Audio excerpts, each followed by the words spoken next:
ವಿದ್ಯಾರ್ಥಿಗಳೇ, ನೀವಾಗಲೇ ಹಿಂದಿನ ತರಗತಿಯಲ್ಲಿ ಬಹುಪದೋಕ್ತಿಗಳು, ಮೂಲ ಪರಿಕಲ್ಪನೆಗಳು, ವೈದಿಕ ನಿತ್ಯ ಸಮೀಕರಣಗಳು, ಬಹುಪದೋಕ್ತಿಗಳ ಶೂನ್ಯತೆಗಳು, ಬಹುಪದೋಕ್ತಿಗಳ ಮೌಲ್ಯವನ್ನು ನಿರ್ಧರಿಸುವ ಮೂಲ ಪರಿಕಲ್ಪನೆಗಳನ್ನು ಈಗಾಗಲೇ ಸಮಗ್ರವಾಗಿ ತಿಳ್ಕೊಂಡಿದ್ದೇವೆ. ತದನಂತರ ಅದರ ಮುಂದುವರೆದ ಭಾಗ ಬಂದರೆ ಜೊತೆಗೆ ದೀರ್ಘ ಭಾಗಾಕಾರ ಕ್ರಮವನ್ನು ಕೂಡ ತಿಳ್ಕೊಂಡಿದ್ದೀವಿ. ಭಾಗಾಕಾರ ಮಾಡಿದಾಗ ಅವರಿಗೆ ಭಾಗಾಕಾರ ಮತ್ತು ಶೇಷ ಕಂಡುಹಿಡಿದು ಹೇಗೆ, ಜೊತೆಗೆ ಅಲ್ಲಿ ಜಿಯಾಫ್ಎಕ್ಸ್ನ ಬೆಲೆ ನೀಡಿದಾಗ ಎಕ್ಸ್ನ ಬೆಲೆಯನ್ನು ಪತ್ತೆ ಹಚ್ಚಿ ಆ ಬಹುಪದೋಕ್ತಿ ಆದೇಶ ಮಾಡಿದಾಗ ಬರುವಂತಹ ಉತ್ತರ ನೈಜ ಭಾಗಾಕಾರ ಕ್ರಿಯೆ ಮಾಡಿದಾಗ ಬರುವಂತಹ ಉತ್ತರ ಶೇಷಕ್ಕೆ ಸಮನಾಗಿರುತ್ತೆ ಅಂತ ಹೇಳ್ತೀರಿ. ತದನಂತರ ಇವತ್ತಿನ ನಮ್ಮ ಅಂಶದ ಉಪಘಟಕ ಶೇಷ ಪ್ರಮೇಯ ಅಂತ ಹೇಳ್ತೇವೆ. ಸಾಮಾನ್ಯವಾಗಿ ಈ ಶೇಷ ಪ್ರಮೇಯ ಅಂತ ಹೇಳಬೇಕಾದ್ರೆ ನಾವು ಆಗ ಹಿಂದಿನ ತರಗತಿಯಲ್ಲಿ ಸಾಕಷ್ಟು ಮಾಹಿತಿಯನ್ನು ಹೇಳ್ಬಿಟ್ಟಿದ್ದೇವೆ. ಅಲ್ಲಿ ಒಂದು ಸಮಸ್ಯೆ ಹೇಳ್ತೇವೆ ಅಂದರೆ ಒಂದು ಬಹುಪದೋಕ್ತಿ ಅಂತ ಹೇಳ್ತೇವೆ. ಸಾಮಾನ್ಯವಾಗಿ ಈ ಬಹುಪದೋಕ್ತಿ ಅಂತ ಹೇಳಿದಾಗ ಬಹುಪದೋಕ್ತಿ ಪಿ ಆಫ್ ಎಕ್ಸ್ ಅನ್ನ ಚರಾಕ್ಷರದಿಂದ ಸೂಚಿಸ್ತಾರೆ. ಈ ಬಹುಪದೋಕ್ತಿ ಪಿ ಆಫ್ ಎಕ್ಸ್ ಏನಿದೆ ಅಂದರೆ 3x² ಪ್ಲಸ್ ಎಕ್ಸ್ ಮೈನಸ್ 1 ಅಂತ ಹೇಳ್ತಾರೆ. ಈ ಒಂದು ಬಹುಪದೋಕ್ತಿಯನ್ನು ರೇಖಾತ್ಮಕ ಬಹುಪದೋಕ್ತಿ ಎಕ್ಸ್ ಮೈನಸ್ ಎ ಅಂತ ಜನರಲ್ ಫಾರ್ಮ್ ಹೇಳ್ತೇವೆ. ಈಗ ಅದರ ಮೇಲೆ ಎ ಬೆಲೆಯನ್ನು -1 ಅಂತ ತಗೊಳ್ತೇವೆ. ಅರ್ಥ ಆಗ್ತದೆ? ಒಂದು ಬಹುಪದೋಕ್ತಿ ಪಿ ಆಫ್ ಎಕ್ಸ್ ಅನ್ನು ರೇಖಾತ್ಮಕ ಬಹುಪದೋಕ್ತಿ ಎಕ್ಸ್ ಮೈನಸ್ 1 ಬದಲಿಗೆ ಜನರಲ್ ಫಾರ್ಮ್ ಅಲ್ಲಿ ಎಕ್ಸ್ ಮೈನಸ್ ಎ ನಿಂದ ಭಾಗಿಸಿದಾಗ ಬರುವ ಶೇಷವು ಪಿ ಆಫ್ ಎ ಆಗಿರುತ್ತೆ. ಅಂದ್ರೆ ಪಿ ಆಫ್ ಎ ಅಂದ್ರೆ ಇಲ್ಲಿ ನಾವು ಪತ್ತೆ ಹಚ್ಚತಕ್ಕಂಥದ್ದು ನೋಡಿ, ಈ ರೀತಿ ಹೇಳ್ತೇವೆ. ಈ ಒಂದು ಉದಾಹರಣೆ ನಾನು ಹೇಳ್ತೇನೆ. ಏನ್ ಹೇಳ್ತೇನೆ ಅಂದ್ರೆ ಇನ್ನೊಂದು ಬಹುಪದೋಕ್ತಿ, ಈ ಬಹುಪದೋಕ್ತಿಯಲ್ಲಿ ಪಿ ಆಫ್ ಎಕ್ಸ್ ಅಂತ ಹೇಳ್ತೀರಿ 3x² + x - 1 ಅಂತ ಹೇಳ್ತೇನೆ. G of X equals X minus 1 ಆದಾಗ ಜಿ ಆಫ್ ಎಕ್ಸ್ ಈಕ್ವಲ್ಸ್ 0 ಆದಾಗ ಕಾಣ್ತಾ ಇದೆಯಾ? x minus 1 equals 0, x equals 1 ಅಲ್ವಾ ಮಕ್ಕಳೇ? ಸರಿನಾ? ಸೊ ಹೇಗೆ ನೋಡಿ, ಇಲ್ಲಿ x ಇರೋ ಜಾಗಕ್ಕೆ 1 ಅನ್ನು ಆದೇಶ ಮಾಡಿ ಪಿ ಆಫ್ 1 ಈಕ್ವಲ್ಸ್ x ಬೆಲೆ 1 ಅಲ್ವಾ? ಸ್ಥಿರ ಪದ -1. ಹಾಗಿದ್ದಾಗ 1ರ ವರ್ಗ ಎಷ್ಟು? 1 ಪ್ಲಸ್ 1 ಮೈನಸ್ 1, 3 ಅಂದರೆ 3. 1ರಲ್ಲಿ 1 ಕಳೆಯಿರಿ, 1ರಲ್ಲಿ 1 ಕಳೆದ್ರೆ ಎಷ್ಟು? 3 ಅಲ್ವಾ? ಪಿ ಆಫ್ 1ರ ನಿರ್ಧರಿತ ಬೆಲೆ 3 ಅಂತ ಹೇಳ್ತಾರೆ. ಬಟ್ ನಾವೇನು ಹೇಳ್ತಾ ಇದ್ವಿ? ಯಾರಂತ ಶೇಷ ಪ್ರಮೇಯ ಅಂತ ಹೇಳ್ತಾ ಇದ್ವಿ. ಶೇಷ ಪ್ರಮೇಯದಿಂದ ದತ್ತ ಬಹುಪದೋಕ್ತಿ ಭಾಗಿಸಿದಾಗ ಬರುವಂತಹ ಶೇಷವನ್ನು ಕಂಡುಹಿಡಿಯಬಹುದು ಹೊರತು ಕೂಡ ಭಾಗಗಳನ್ನು ಕಂಡುಹಿಡಿಯಲಿಕ್ಕೆ ಸಾಧ್ಯ ಇಲ್ಲ. ಹಾಗಾದ್ರೆ ನಾವು ತಾಳೆ ನೋಡೋಣ. ಯಾವ ರೀತಿ ತಾಳೆ ನೋಡ್ತೀರಿ? ಈಗ ಎಕ್ಸ್ ಮೈನಸ್ 1 ಭಾಜಕ, ಎಕ್ಸ್ ಮೈನಸ್ 1 ಭಾಜಕ ಆದಾಗ ಆ ಬಹುಪದೋಕ್ತಿ ಏನಿದೆ? 3x² plus X minus 1. ನಿನ್ನೆ ಇಂದಿನ ತರಗತಿಯಲ್ಲಿ ನಾವು ಚರ್ಚೆ ಮಾಡಿದಾಗೆ ಇಲ್ಲಿ ಬಹುಪದೋಕ್ತಿಯ ಮೊದಲನೇ ಪದ 3x² ಇದೆ. ಇದು 3x² ಇದ್ದಾಗ ರೇಖಾತ್ಮಕ ಬಹುಪದೋಕ್ತಿ x ನ ಚರಾಕ್ಷರ x ಇದೆ, ಬದಲಾವಣೆ ಇಲ್ಲ. ಇಲ್ಲಿ ಭಾಗಲಬ್ಧ 3x². ಹಾಗಿದ್ದಾಗ 3x × x 3x² minus 3x.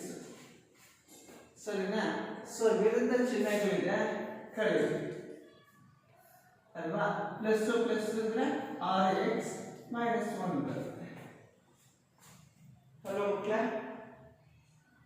ಕಾಣ್ತಾ ಇದೆ ತಾನೆ? ಹೀಗೆ ನೋಡಿ,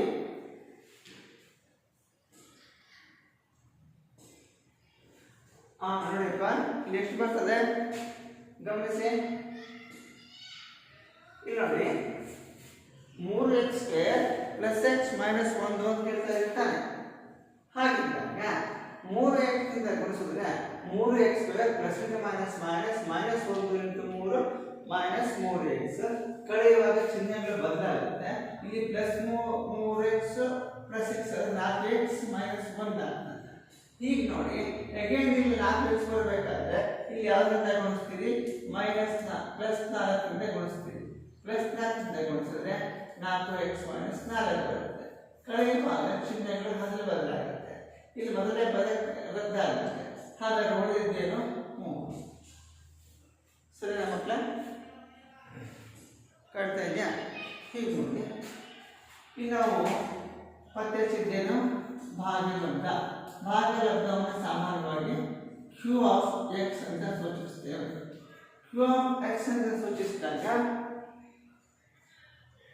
ಅದರ ಬೆಲೆ 3x ಪ್ಲಸ್ 4 ಬರುತ್ತೆ ಅಲ್ವಾ ಮಕ್ಕಳ? ಹಾಗಿದ್ದಾಗ ಶೇಷ ಏನಿತ್ತು 3 ಅಲ್ವಾ? ಶೇಷವನ್ನು ಯಾರು ಸೂಚಿಸ್ತೀವಿ? R of X. R of X equals 3. ಈಗ ನೋಡಿ, ನೀವೆರಡೂ ಕೂಡ ಕಾಣ್ತಾ ಇದ್ದೀರಿ. ಶೇಷ ಪ್ರಮೇಯ ನೋಡಿದ್ರಿ, ನೈಜ ಭಾಗಾಕಾರ ವಿಧಾನ, ದೀರ್ಘ ಭಾಗಾಕಾರ ವಿಧಾನದಲ್ಲಿ ಕೂಡ ನೋಡಿದ್ರಿ. ಶೇಷ ಪ್ರಮೇಯದಲ್ಲಿ ನಿರ್ಧರಿತ ಮೌಲ್ಯವನ್ನು ಭಾಜಕ ಅಥವಾ ನಿರ್ಧರಿತ ಮೌಲ್ಯವನ್ನು ಆದೇಶ ಮಾಡಿದಾಗ ಪಿ ಆಫ್ 1 ಬೆಲೆ 3 ಬಂತು. ಅದೇ ಭಾಜಕವನ್ನು ಉಪಯೋಗಿಸಿ ಭಾಗಾಕಾರ ಮಾಡಿದಾಗ ನಿಮಗೆ ಬಂದಂತಹ ಉತ್ತರ ಶೇಷ 3 ಬರುತ್ತೆ. ಆದರೆ ಭಾಗಲಬ್ಧ ಇಲ್ಲ. ಆದರೆ ಶೇಷ ಪ್ರಮೇಯದಿಂದ ಭಾಗಲಬ್ಧ ಕಂಡುಹಿಡಿಯಲಿಕ್ಕೆ ಸಾಧ್ಯ ಇಲ್ಲ. ಅಲ್ಲಿ ಶೇಷ ಮಾತ್ರ ಕಂಡುಹಿಡಿತೇವೆ. ಇಲ್ಲಿ ಭಾಗಲಬ್ಧ ಮತ್ತು ಶೇಷ ಬರುತ್ತೆ. ಇದು ಸಾಮಾನ್ಯ ಹೋಲಿಕೆ ಮಾಡುವಂತ ಒಂದು ವಿಧಾನ. ಮಕ್ಕಳು ಇನ್ನೊಂದು ಪ್ರಶ್ನೆ ನಾನು ನೋಡಿ. ಈಗ ಪಿ ಆಫ್ ಎಕ್ಸ್ ಈಕ್ವಲ್ಸ್ ಅಂದರೆ ಬಹುಪದೋಕ್ತಿ ತಾನೆ, G of X into Q of X plus R of X. ಸರಿ,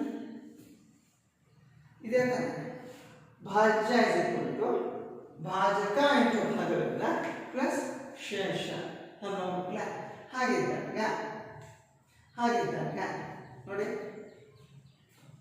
ಅಂದ್ರೆ ಭಾಜಕ ಯಾವ್ದರಿಂದ ಭಾಗಿಸ್ತೇವೆ ಅಂದ್ರೆ ಬಹುಪದೋಕ್ತಿನ G of X equals X minus A ರೇಖಾತ್ಮಕ ಬಹುಪದೋಕ್ತಿಯಿಂದ ಭಾಗಿಸಿದಾಗ ಬರುವ ಶೇಷ ಪಿ ಆಫ್ ಎ ಆಗಿರ್ತದೆ ಅಂತ ಹೇಳ್ತೀವಿ. ಅಂದ್ರೆ ಈಗ ನೋಡಿ, ಜಿ ಆಫ್ ಎಕ್ಸ್ ಈಕ್ವಲ್ಸ್ 0 ಆದಾಗ ಕಾಣ್ತಾ ಇದೆಯಾ? X minus a equals 0, then x is equal to a. x equals 0 plus a, hence x equals 1 a. ಕಾಣ್ತಾ ಇದೆಯಾ? ಈಗ x ನ ಜಾಗಕ್ಕೆ ಏನನ್ನ ಆದೇಶ ಮಾಡಬೇಕು? a ಅನ್ನು ಆದೇಶ ಮಾಡಿ. That is p of a equals g of x. ಸರಿನಾ? g of x. g of x ಬೆಲೆ ಏನಿದೆ? 0. ಯಾಕೆ? g of x is equal to 0 ಆದಾಗ it means what? x minus a ಅಲ್ವಾ? x minus a into q of x plus r of x.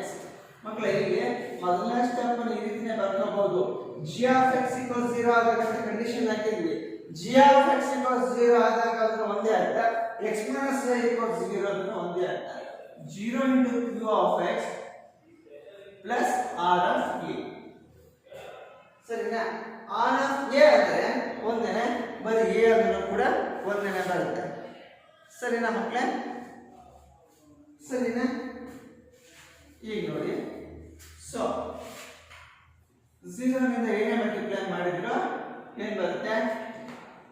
0 ಬರುತ್ತೆ plus r ಉಳಿಯುತ್ತೆ. ಸರಿನಾ? Hans p of a equals ಏನು? r. ಶೇಷ ಮಾತ್ರ ಉಳಿಯುತ್ತೆ, ಭಾಗಲಬ್ಧ. ಇದರ ಅರ್ಥ ಏನಂದ್ರೆ, ಶೇಷ ಪ್ರಮೇಯದಿಂದ ಒಂದು ಬಹುಪದೋಕ್ತಿ ರೇಖಾತ್ಮಕ ಬಹುಪದೋಕ್ತಿಯನ್ನು ಭಾಗಿಸಿದಾಗ ಅಲ್ಲಿ ಬರುವಂತಹ ಉತ್ತರ ಶೇಷ ಮಾತ್ರ ಬರುತ್ತೆ, ಹೊರತು ಕೂಡ ಭಾಗಲಬ್ಧ ಬರಲ್ಲ ಅಂತೇಳಿ ಸಾಮಾನ್ಯ ಸೂಚಿಸ್ತದೆ. ಸರಿನಾ ಮಕ್ಕಳೇ? ಈ ರೀತಿ ಹೇಳುವಂತಹ ಒಂದು ವಿಧಾನ. ಇಲ್ಲಿ ಏನಾದರೂ ನಿಮಗೆ ಸಂಶಯಗಳಿದ್ರೆ ಕೇಳ್ತೀವಿ. ಪರೀಕ್ಷೆ ಇನ್ನೊಂದು ರೀತಿ ಏನಿದೆ ಅಂದ್ರೆ, ಸಮಸ್ಯೆಯಿಂದ ಭಾಗಿಸಿ ಹೇಳ್ತೇವೆ, ಶೇಷ ಪ್ರಮೇಯದಿಂದ ತಾಳೆ ನೋಡಿ ಅಂತ ಹೇಳ್ತೇವೆ.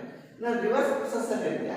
ಉದ್ದೇಶ ನನ್ನ ಆರಂಭಿಕ ಘಟಕಾಂಶದ ಶೀರ್ಷಿಕೆ ಶೇಷ ಪ್ರಮೇಯದ ಆದ್ರಿಂದ ಈ ರೀತಿ ಹೇಳಿದೆ. ಕೇಳುವ ಪ್ರಶ್ನೆಯಲ್ಲಿ ಈ ರೀತಿ ನಾವು ಕೇಳ್ತೇವೆ, ಶೇಷ ಪ್ರಮೇಯವನ್ನು ನಿರೂಪಿಸಿ. 5 ಅಂಕ ಕೇಳಿದಾಗ ಶೇಷ ಪ್ರಮೇಯವನ್ನು ನಿರೂಪಿಸಿ, ಆಮೇಲೆ ಶೇಷ ಪ್ರಮೇಯದಿಂದ ಶೇಷವನ್ನು ಕಂಡುಹಿಡಿಯಿರಿ, ಫಲಿತಾಂಶವನ್ನು ದೀರ್ಘ ಭಾಗಾಕಾರ ಕ್ರಮದಿಂದ ತಾಳೆ ನೋಡಿ ಅಂತ ನಾವು ಪ್ರಶ್ನೆ ಕೇಳಬಹುದು. 5 ಮಾರ್ಕ್ಸ್ಗೆ 4 ಮಾರ್ಕ್ಸ್ಗೆ 3 ಮಾರ್ಕ್ಸ್ಗೆ 2 ಅಂಕಗಳು ಕೂಡ ಇದನ್ನು ರೆಡ್ಯೂಸ್ ಮಾಡುವಂತ ಸಾಧ್ಯತೆ ಹೆಚ್ಚಾಗಿದೆ ಅಲ್ವಾ ಮಕ್ಕಳೇ. ಸೊ ಹಾಗಿದ್ದಾಗ ಇದನ್ನು ಆಧರಿಸಿ ಕೇವಲ ಶೇಷ ಪ್ರಮೇಯದ ಹೇಗೆ ಶೇಷವನ್ನು ಕಂಡುಹಿಡಿಯಬೇಕು ಅನ್ನೋದನ್ನ ಮೊದಲು ತಿಳಿಯೋಣ. ನಂತರ ಮತ್ತೊಂದು ಸಮಸ್ಯೆಯನ್ನು ಬಿಡಿಸುವಾಗ ಮೊದಲು ಹೇಗೆ 4 ಅಂಕಗಳ ಪ್ರಶ್ನೆ ಬರ್ತದೆ ಅನ್ನೋದನ್ನು ಕೂಡ ತಿಳಿಯೋಣ. ಓಕೆ, ಆಗ್ಬೋದಾ ಮಕ್ಕಳೇ? ಹಾಗಿದ್ದಾಗ ಅಂತಹ ವಿಭಿನ್ನ ರೀತಿಯ ಸಮಸ್ಯೆಗಳು ಹೇಗೆ ಬಿಡಿಸಬೇಕು, ಫಲಿತಾಂಶವನ್ನು ಹೇಗೆ ತಾಳೆ ನೋಡ್ಬೇಕು ಅನ್ನೋದನ್ನ ತಿಳಿಯೋಣ.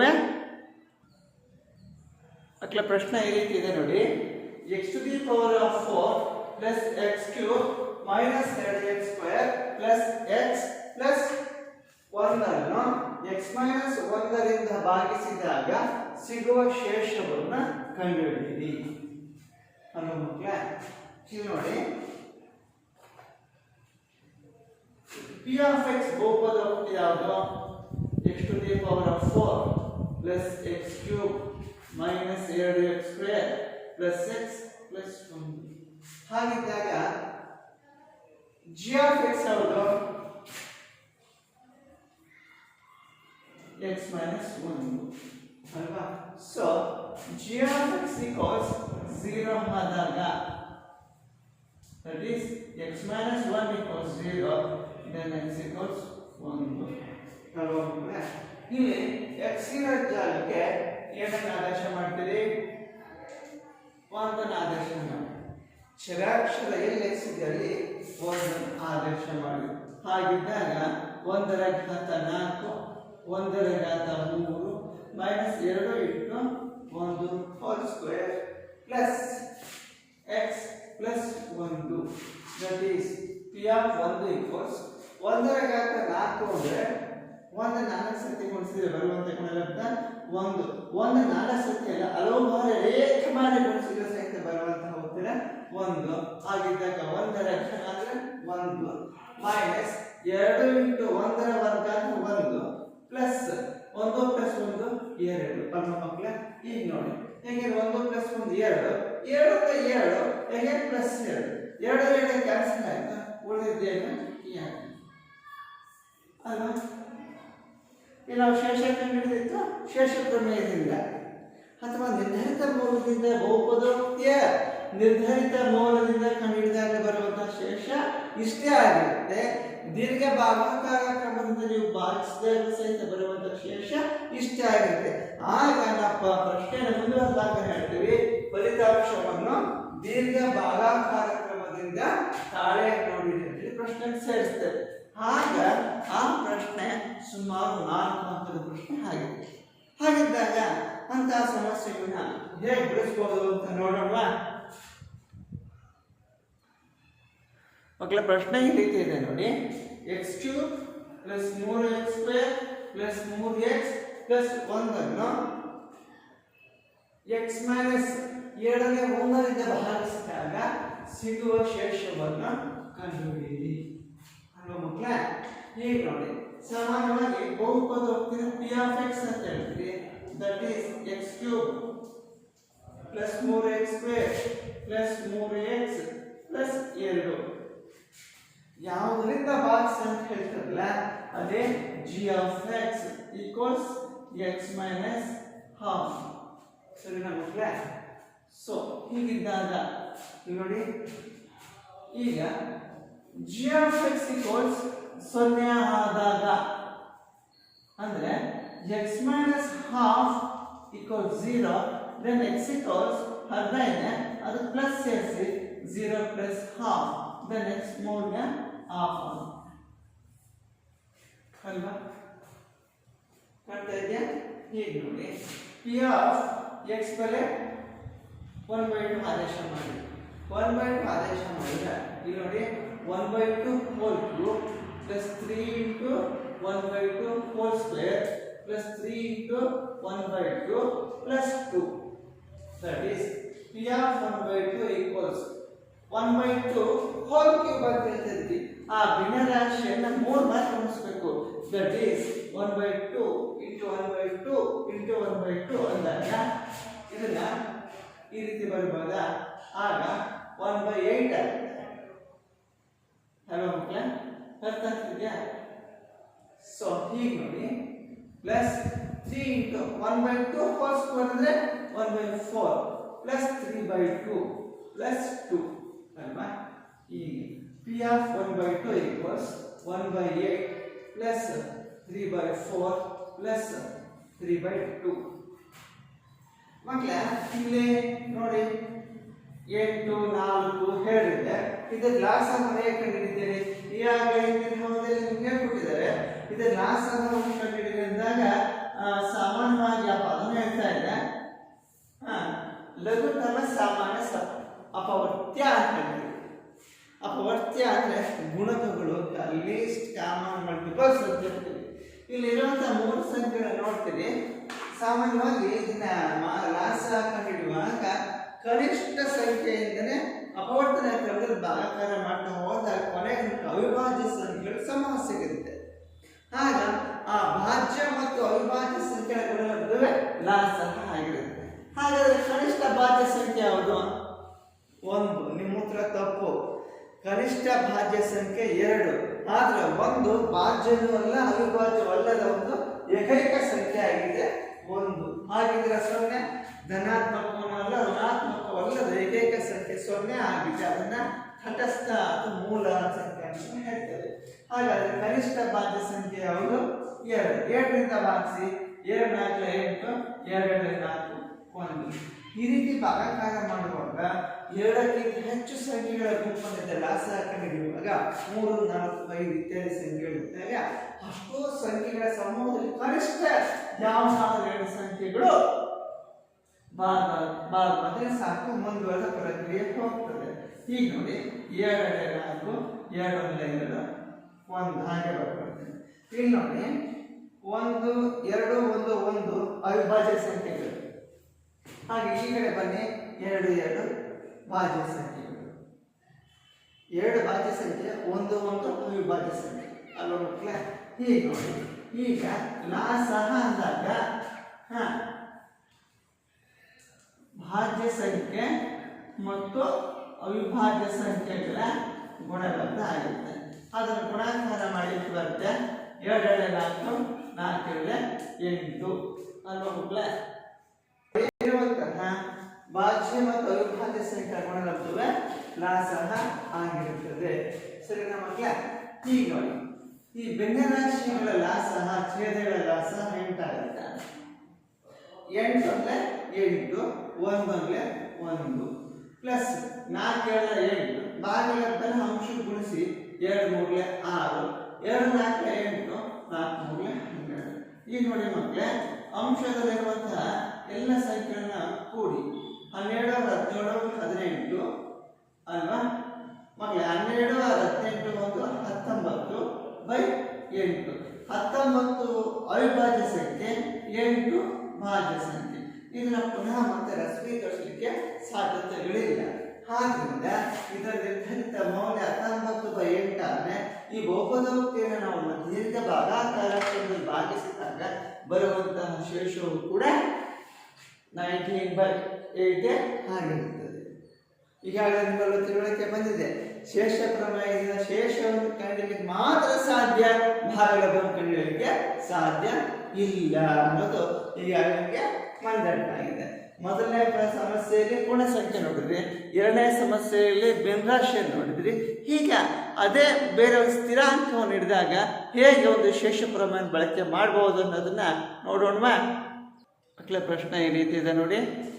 x³ + 3x² + 3x + 1 x + ರಿಂದ ಭಾಗಿಸಿದಾಗ ಸಿಗುವ ಶೇಷವನ್ನು ಕಂಡುಹಿಡಿಯಿರಿ ಅಂತ ಹೇಳ್ತೀರಿ ಅಲ್ವಾ?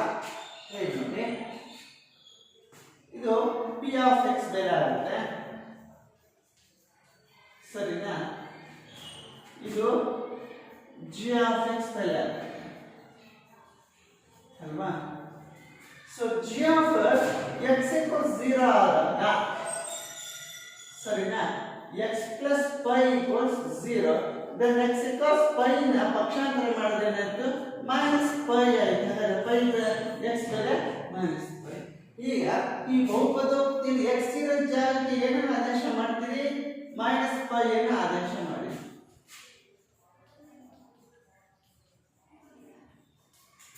ಸರಿನಾ?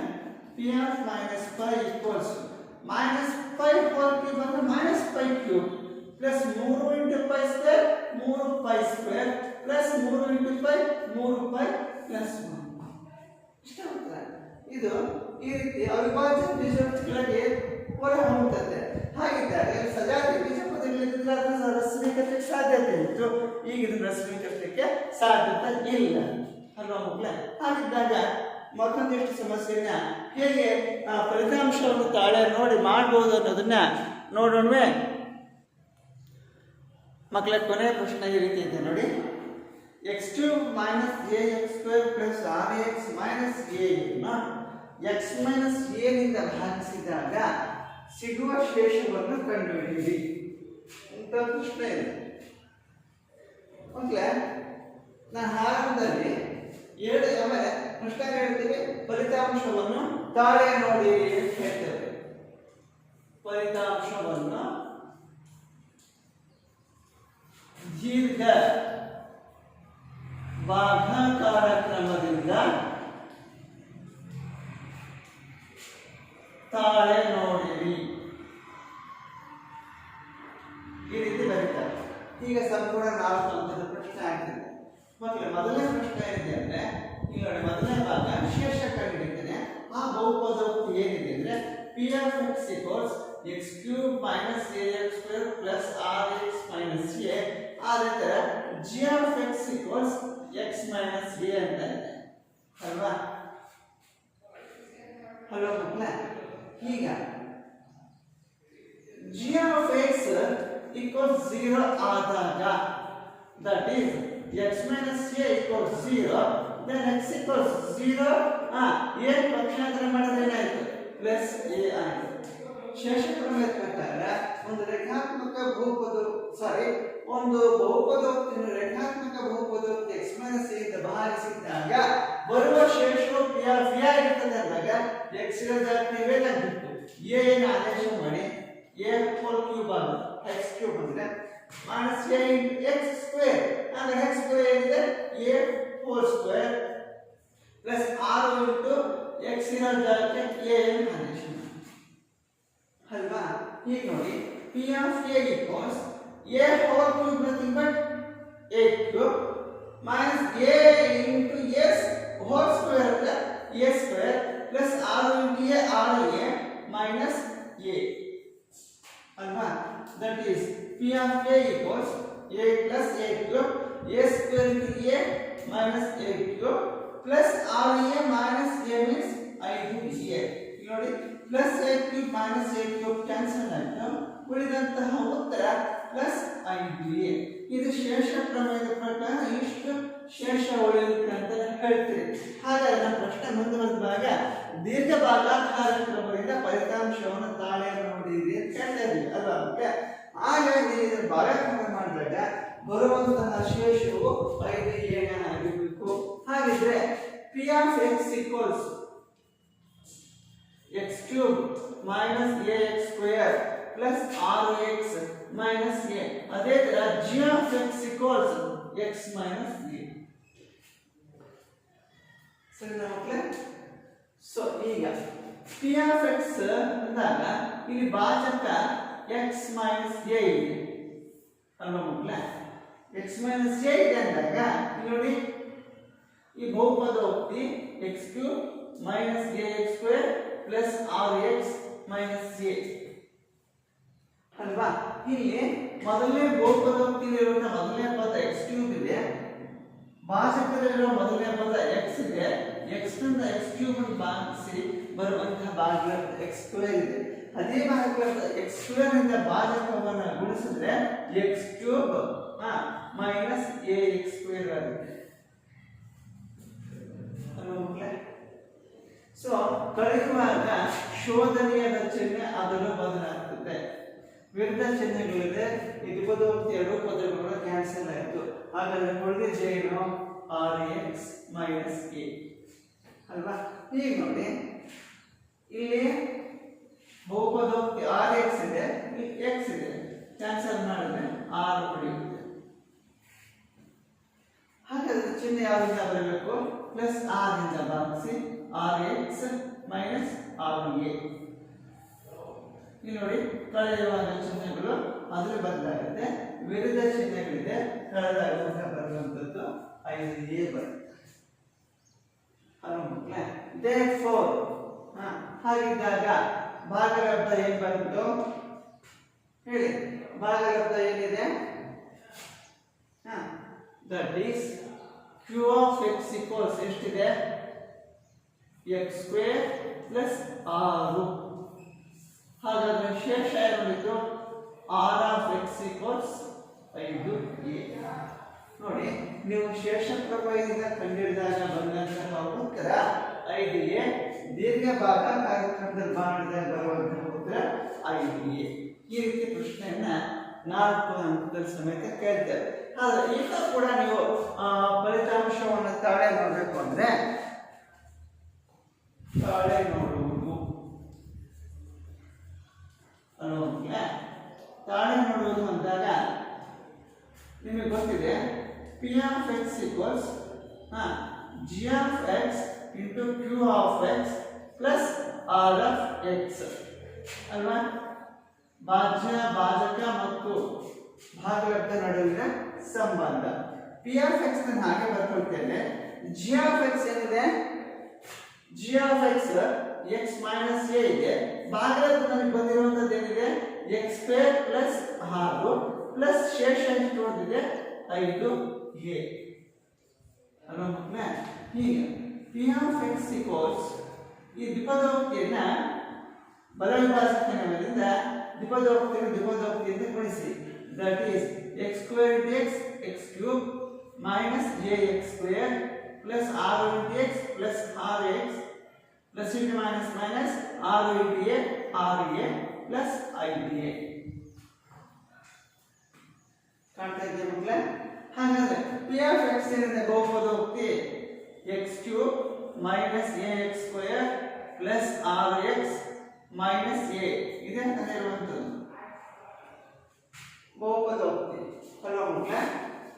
ಹಾಗಾದ್ರೆ ಈಗ ಈ ಬಲಪಾರ್ಶ್ವವನ್ನು ಸ್ವೀಕರಿಸಿ x cube minus ax square plus 6x ಇವೆರಡು ಕಳೆದ್ರೆ ಏನು ಬರುತ್ತೆ? minus a ಬರುತ್ತೆ.